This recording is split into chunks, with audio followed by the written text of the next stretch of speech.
ઇંગ્લિશમાં આપણે vote is this એનો આપણે અભ્યાસ કરી રહ્યા છીએ. ઓકે, વોટ ઇઝ ધીસ એનો ઉપયોગ ક્યારે થાય તો કોઈ વસ્તુ વિશે જાણવા માટે આપણે વોટ નો ઉપયોગ કરીએ છીએ. ઓકે, તો આપણે ક્વેશ્ચન ફોર્મ કરતા શીખ્યા કે વોટ ઇઝ ધીસ નો ઉપયોગ કરીને એ વસ્તુ વિશે આપણે જાણી શકીએ છીએ.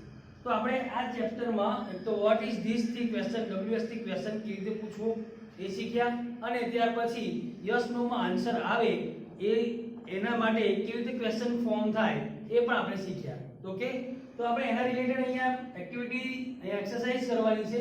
તો અહીંયા તમારે એક્સરસાઇઝમાં શું કરવાનું છે તો સૌથી પહેલા ઇન્સ્ટ્રક્શન વાંચો. તમને શું આપવામાં આવી છે? પ્રશ્નાર્થ વાક્યો બનાવી લખો.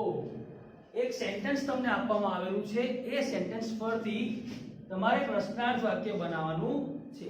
પ્રશ્નાર્થ વાક્ય બનાવવા માટે મેં તમને બે રીત સમજાવી છે.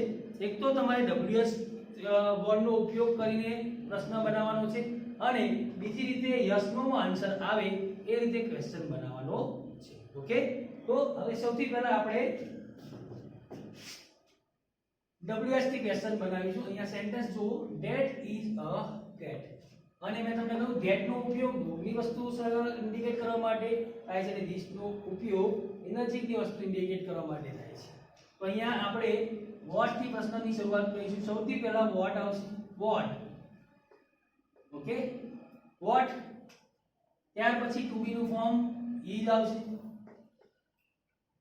What is that. Vote is that. અહીંયા ધેટ લીધો છે એટલે આપણે ધેટ જ મૂકવો પડે.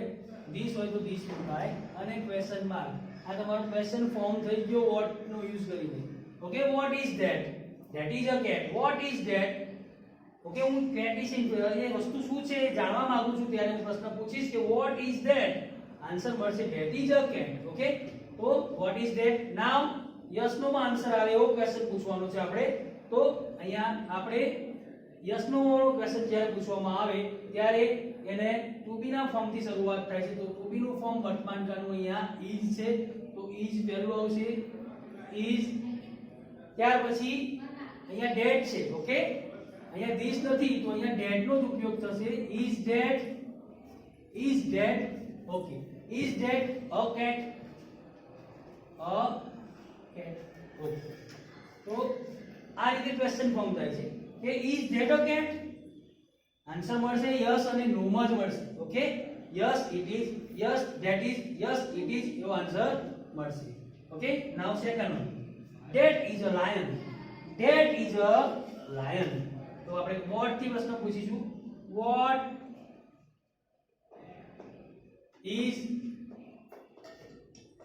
Is that? પેલું શું છે? તો આન્સર મળશે that is a lion. Okay, answer આ જ મળશે, જે સેન્ટેન્સ અહીંયા મૂકેલું છે એ જ આન્સર મળશે. ત્યાર પછી યસ નો માં ક્વેશ્ચન પૂછીશું આપણે, તો ઇઝ થી શરૂઆત થશે.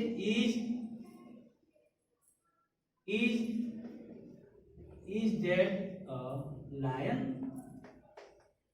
તમારે ક્વેશ્ચન માર્ક પાછળ લખવાનું ભૂલો નહીં. ક્વેશ્ચન જ્યારે ફોર્મ કરો ત્યારે ક્વેશ્ચન માર્ક તો આવે જ. Okay, is that a lion?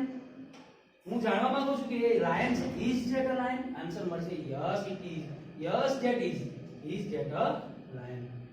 Okay, then after third one, this is an ant. હવે આ નજીક વસ્તુ બતાવે છે. ધીસ ઇઝ એન, અહીંયા કહો this is an aunt.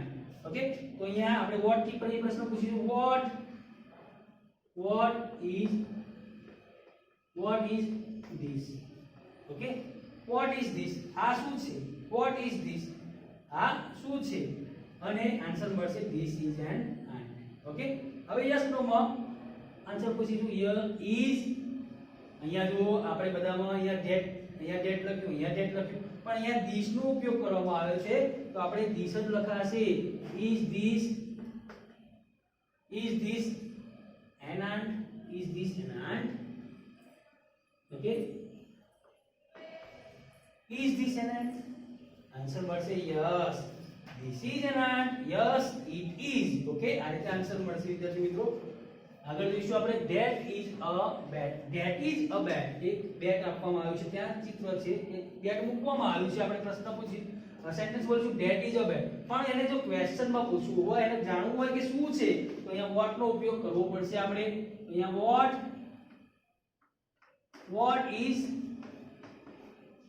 what is that, પેલું શું છે, what is that, આન્સર તો આ જ આવશે, that is a bed. હવે આપણે યસ નો માં આન્સર લેવો છે, તો is that a bed, is that a bed, શું પેલું bed છે, આન્સર મળશે yes, that is a bed, yes it is. Okay, fifth one, this is a cup, this is a cup. तो answer question पूछा से what is this. Okay, what is this, આ શું છે, what is this is a cup, this is a cup. Yes no માં answer ની form કરીશું આપણે, તો is થી શરૂઆત થશે, to be ના ફોર્મ થી જ શરૂઆત થાય જ્યારે યસ નો માં ક્વેશ્ચન તમે ફોર્મ કરો ત્યારે. is અહીંયા this નો ઉપયોગ કરવામાં આવે છે, આપણે this જ લખીશું, is this a cup, is this a cup, answer મળશે યસ. તો કપ હશે તો યસ, અને કપ નહીં હોય એની જગ્યાએ આપણે એવો પ્રશ્ન પૂછીએ is this a cat, અહીંયા છે કપ એટલે એવું પૂછીએ કે is this a cat, no it is not, no this is not a cat. Okay, આ રીતે તમારે યસ નો માં ક્વેશ્ચન પૂછવામાં, એટલે કે આન્સર આ રીતે ક્વેશ્ચન પૂછવામાં આવે છે યસ નો માટે, એમાં is this a cat એટલે પૂછાય છે. ઓકે, એનો આન્સર યસ કે નો માં જવાબ આવે છે. that is an apple, હવે ત્યાં એપલ છે, હું કહીશ that is an apple, Apple એક જ છે. ઓકે, એટલે આપણે an apple લખેલું છે, જો બહુ વધારે પડતા એપલ હોત તો એપલ્સ થાત અને આર્ટિકલ an આવત નહીં.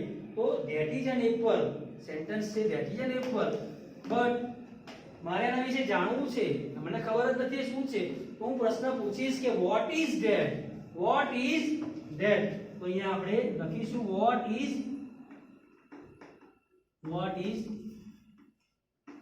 that question mark. Okay, what is that, answer તમને સેન્ટેન્સ જે આપવામાં આવ્યું એમાં જ આન્સર મળશે, that is an apple, that is an apple. હવે યસ નો માં આપણે આન્સર લેવો છે, તો ક્વેશ્ચન કેવો ફોર્મ થશે, is that an apple, is that an apple, is that an apple, is that an apple, તો આન્સર મળશે yes, yes that is, yes it is an apple, yes that is an apple. Okay, તો આ રીતે આપણે question what થી અને is નો ઉપયોગ કરીને યસ નો માં આન્સર જે આવે એને ક્વેશ્ચન ફોર્મ કરતા આપણે ત્યારે શીખ્યા છે. 7 નંબર જોઈશું આપણે, this is a potato, this is a potato. Okay, તો અહીંયા ક્વેશ્ચન ફોર્મ થશે what is this, આ શું છે, હું પોટેટો ખરેખર મને ખબર નથી પોટેટો છે. ઓકે, તો હું એના વિશે જાણવા માંગુ છું કે what is this, આન્સર મળશે this is a potato. પણ હવે યસ નો મારે આન્સર જોઈએ છે, તો યસ નો માં આન્સર લેવા માટે ક્વેશ્ચન કેવું ફોર્મ થાય, તો is this a potato, is this a potato, is this a potato, yes this is a potato. Okay, તો આ રીતે તમને 7 સુધી મેં તમને સોલ્વ કરાવ્યા છે. હવે 8, 9 and 10, 8, 9 and 10, that is a boat, this is a kite, that is an elephant. ત્રણ સેન્ટેન્સ તમને આપવામાં આવેલા છે. મેં જે રીતે તમને what થી અને is થી જે ક્વેશ્ચન પૂછ્યા છે, અહીંયા જે તમને એક્સરસાઇઝ કરાવી છે કે what થી પ્રશ્ન કેવી રીતે પૂછાય અને is થી યસ નો માં આન્સર આવે એવો ક્વેશ્ચન કેવી રીતે ફોર્મ થાય, તો એ તમને આવડી જ ગયું છે. ઓકે, તો આ તમારે ત્રણ જે એક્ઝામ્પલ જે છે એ તમારે જાતે સોલ્વ કરવાના છે. બંને બ્લેન્કમાં, એકમાં what થી ક્વેશ્ચન પૂછવાનો છે, એકમાં is થી, એ રીતે કરીને તમારે આ હોમવર્ક તમારી જાતે કરવાનું છે. ઓકે વિદ્યાર્થી મિત્રો, તો આપનો આજનો આપણે જો ટોપિક જે છે what is this અને યસ નો માં જે ક્વેશ્ચન પૂછાય, યસ નો આન્સર આવે એમાં કેવી રીતે ક્વેશ્ચન પૂછાય, એ બંને ટોપિક આપણા ક્લિયર થઈ ગયા છે. તમને મને લાગે છે કે તમને કશું જ ડાઉટ નહીં રહ્યો હોય અને આ બધા જ ક્વેશ્ચન ફોર્મ કરતા તમને સહેલાઈથી આવડી ગયા હશે. ઓકે વિદ્યાર્થી મિત્રો, થેન્ક યુ વેરી મચ.